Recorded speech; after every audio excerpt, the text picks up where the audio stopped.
Hey everybody, my name is Marcus Stone, and in this video I will show you how you can easily add more columns to your section when you created it. So let's start. So many times it happens like this.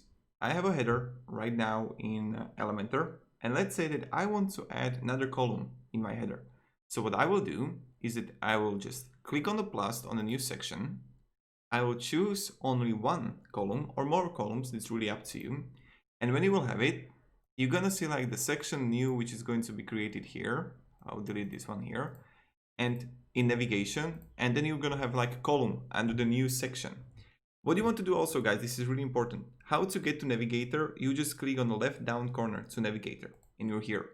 Now, just take the column and paste it under your header section. And voila, right now it's big, so I'll just make it like this. And now we have 4 columns instead of 3 in my header. So this is how we do it. Thank you very much. Have a great day and see ya. Bye.